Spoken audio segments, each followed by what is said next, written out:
여러분 안녕하세요. 며칠 동안 미뤄뒀던 주제 조금 말씀드려 보려고 합니다. 그러니까 노회찬 의원님 지역구의 단일화 지금 상황 지켜보면서 드는 생각들인데요. 그러니까 제가 간접적으로 제가 민노총하고 직접 관련은 없기 때문에 민노총과 관련된 분들 일을 뭐 도와드리거나 이러면서 겪었던 그리고 전해 들었던 이런 것들 저의 경험담이요. 그리고 민중당과도 관계가 있으신 그런 이제 성원들을 지켜보면서 제가 느꼈던 이런 거 몇 가지 좀 말씀드려 보고 싶습니다. 우선 첫 번째로 현대기아차에서 비정규직 그 불법 파견되신 분들이 그러니까 2016년에 2015년에서 2016년에 걸쳐서 고공농성을 하셨었거든요. 그때가 박근혜 정부였기 때문에 요즘처럼 이렇게 언론에 나고 그러질 않았었습니다. 전혀. 거의 1년 가까이 굉장히 고생을 하면서 그 위에 머무시다가 별다른 성과 없이 내려오셨는데요. 그 이제 현대 기아차 그러니까 민노총 금속노조 소속이죠.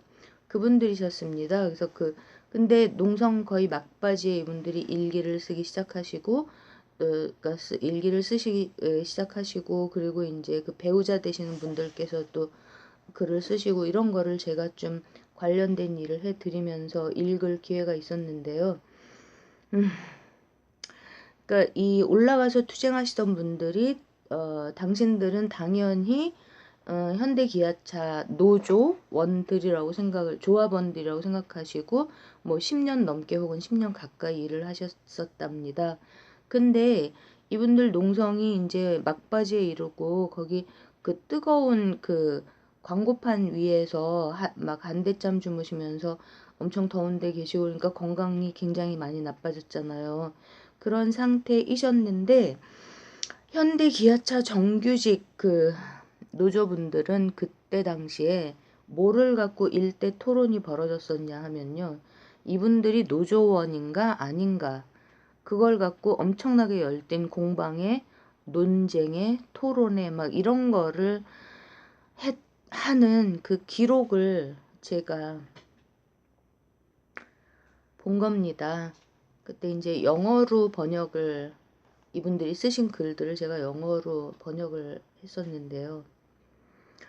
그러니까 이 이제 당사자분들도 그러시겠지만 배우자분들이 그때 너무너무 기가 막혀서 정말 억장이 무너지는 그런 심정을 토로하신 이런 글을 제가 영어로 옮기면서 저도 이제 몸이 아파지더라고요. 몸이. 그러니까 분노 그러니까 그러니까 마음이 아프면은 몸이 아픈 나쁜 습관이 있는데요. 그 약을 먹어야 되고 막 이런데 몸이 아파졌었습니다. 그 비정규직 문제를 그 불법 파견 문제, 불법 해고 이런 문제들을 노조가 해결을 해주는 게 아니라 비정규직으로 오신 분들이 노조원이냐 아니냐 이걸 갖고 대의원들이 공방을 벌였다고요. 사람들은 다 죽어나가게 생겼는데요. 아파서. 그런 모습을 봤었습니다. 그런 모습을 봤었습니다. 현대 기아차 정규직 노조원들이 그러시는 걸 봤었습니다. 그 가족들이 얼마나 마음이 아팠을지 한번 상상을 해 보십시오. 또 하나 또 제가 이 자칭 진보이신 이 민노총 분들하고 관계돼서 이제 직접 활동을 하는 제 동생뻘 되는 지방에 있는 후배한테 들은 일화는 또 뭐냐 하면요. 한 지역에서 그러니까 일반 노조라는 게 있더라고요. 그러니까 그 환경미화원 이런 분들 등등으로 구성되어 있는 이분들도 아마 비정규직 분들이고 굉장히 상황이 힘들다고 하십니다. 근데 이 일반 노조분들이 처해 계신 이런 것들, 이런 상황을 그 지역 민노총이 이제 해결을 안 해줘가지고 내부 갈등 이런 식으로 상황이 번져서 그래서 아마 별도의 건물에서 이제 뭐 그 어떤 뭐 농성을 아마 포함을 했었는지 그런데 그렇게 좀 파이팅을 하셨던 상황이었는데요. 근데 이 민노총에서 이제 와가지고 그 건물을 다 부셨답니다.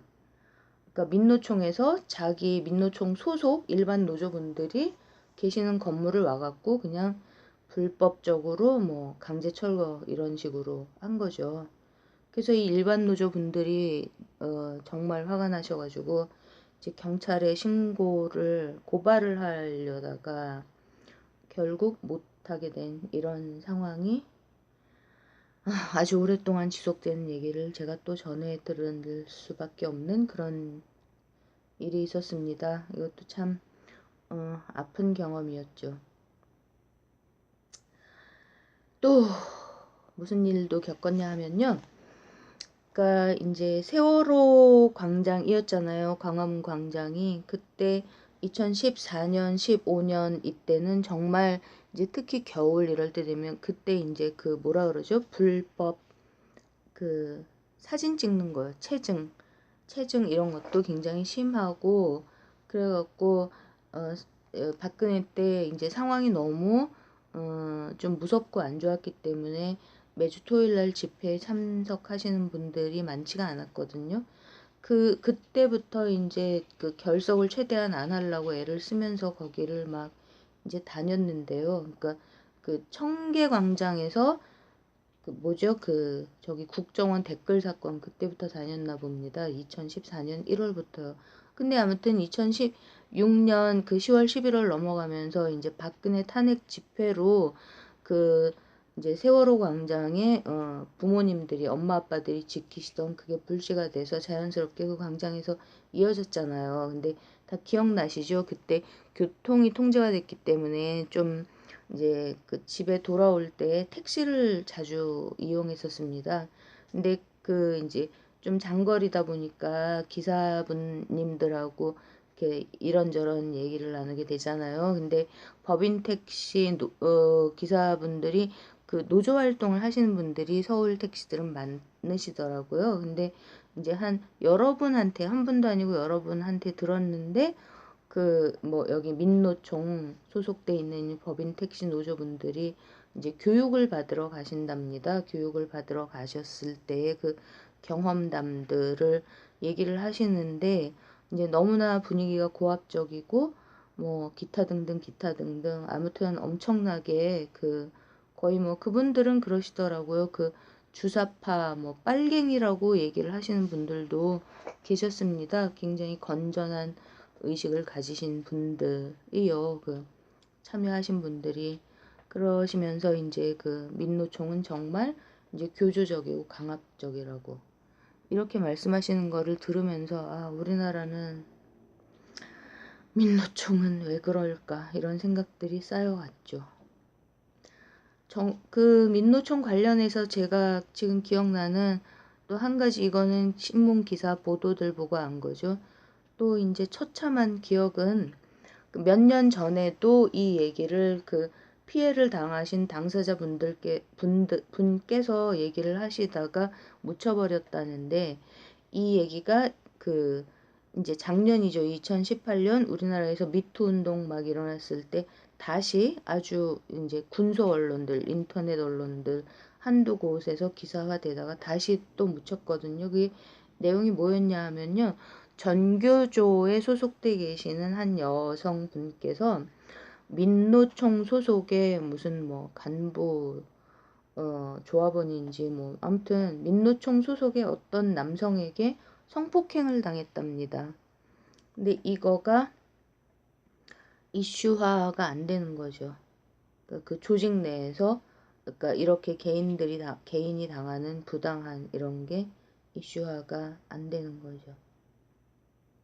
이슈화를 시킬 수가 없는 거죠. 조직의 힘으로 묻어버리니까요.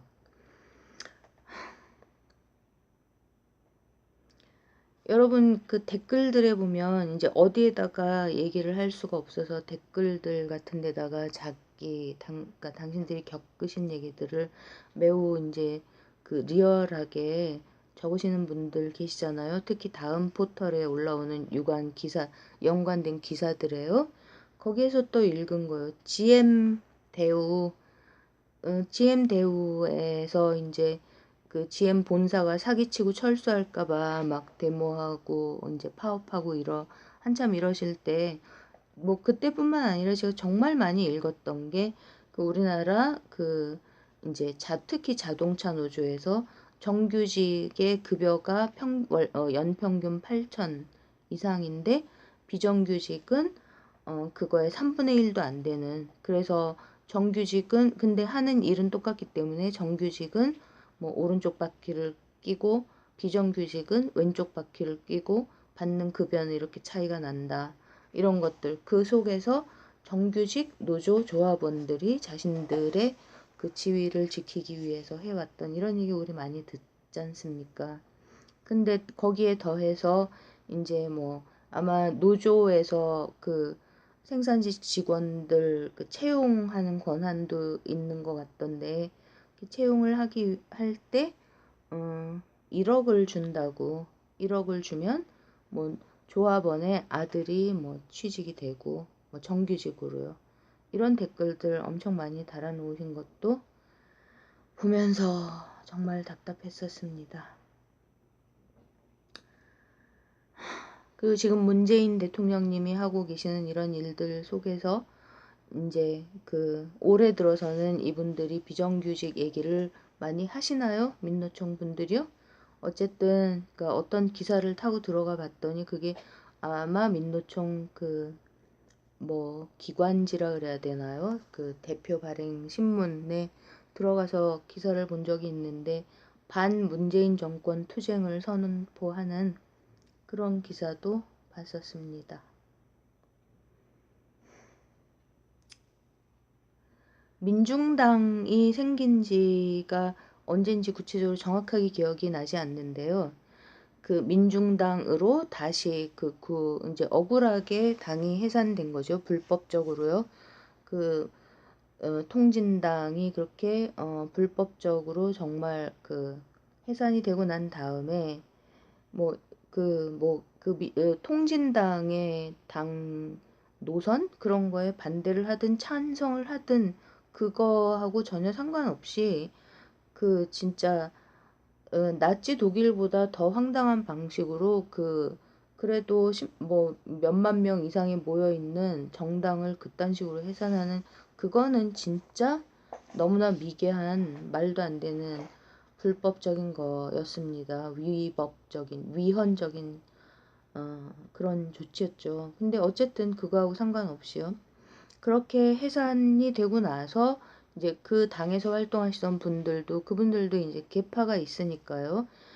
그 중에 뭐 그 경기 동부 연합이라는 이쪽은 아니고 다른 분들하고 좀 같이 무슨 일을 할 기회가 있었는데요. 그 뭐 언론 같은 쪽에서 그때 제가 정말 절실하게 다시 한번 진짜 이건 심각한 문제다라고 느꼈던 거는요.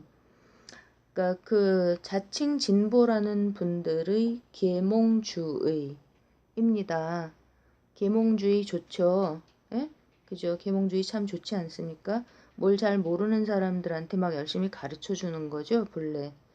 근데 이게 뭐 17, 8세기에 생겨서 그다음에 마지막으로 계몽주의가 빛났던 거는 러시아에서 그 뭐 브나로든가요? 그 민중 속으로 그렇게 해서 막 우리나라에도 계몽주의 소설도 있고 그랬잖아요. 식민지 시대 때 이런 때요. 근데 그때는 어땠었죠, 여러분? 문맹률이 뭐 95% 이상 아니었나요? 100년 전에요. 학교를 갈 수가 없으니까요. 그죠?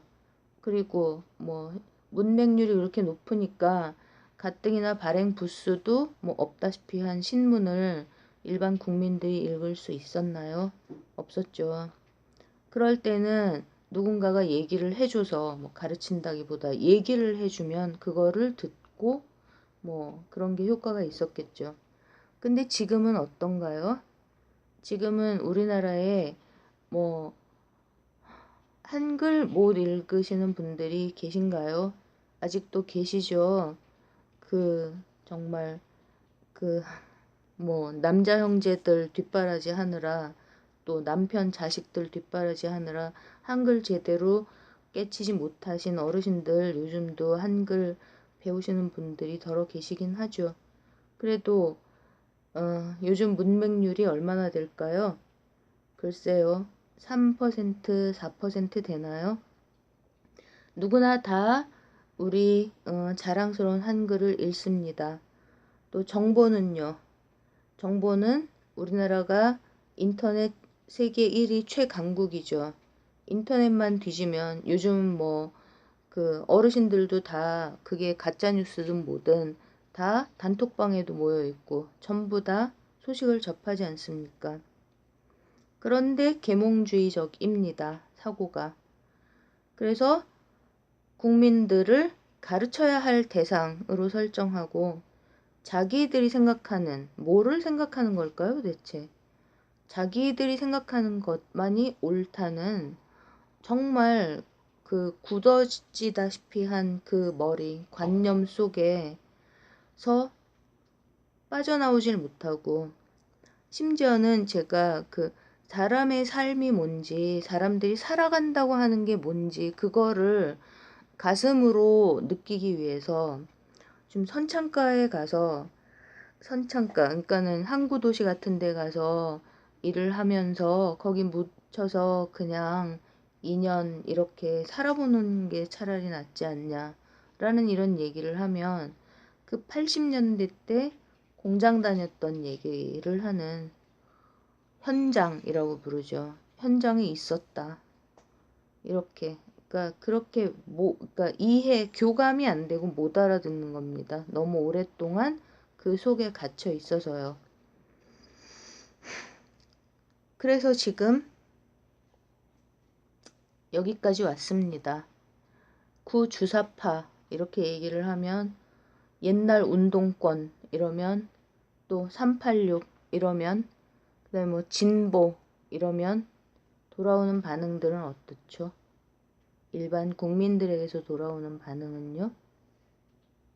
저는 이분들께 자칭 진보의 리더라고 스스로 생각하는 분들에게 묻고 싶습니다. 일반 국민들, 집단 지성으로 빛나는 민심의 주인들, 일반 국민들에게 무엇을 계몽하려고 하는지, 뭐를 계몽하고 싶어 하는지, 그리고 자기 생각에 갇혀서 누군가를 가르칠 대상, 활용해야 할 대상으로 설정하는 그런 각도에서 봤을 때 본인들이 이 강물 아줌마 채널에서 제가 맨날 비판의 대상으로 삼는 엘리트주의자들, 뭐 이해찬, 이렇게 뭐 동교동계 쪽에서 운동권 양아치들이 더 무섭다라고 얘기를 듣는다는 그 정치권에 있는 사람들과 뭐가 다른지, 뭐 일찍이 정치권으로 간 거는 타락한 거고 정치권으로 가지 않은 건 순결한 건가요? 그 엘리트들과 본인이 어떻게 다른지. 지금 노회찬 의원님 지역구에서 민중당은 무엇을 위해서 그렇게 하고 있는 겁니까? 노조를 만들기 위해서 80년대, 70년대 후반부터 그렇게 고생을 해서 생겨난 노조. 근데 30년도 넘게 지난 지금도 우리나라의 노조 구성 가입 비율은 전체 노동자분들의 10%라면서요.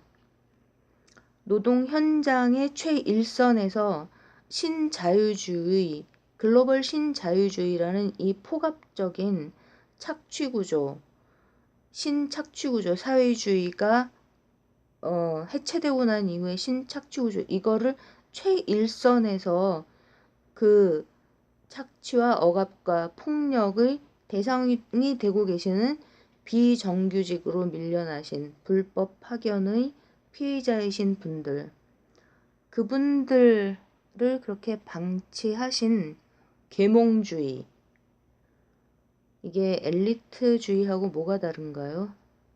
그리고 그 목표는 무엇입니까?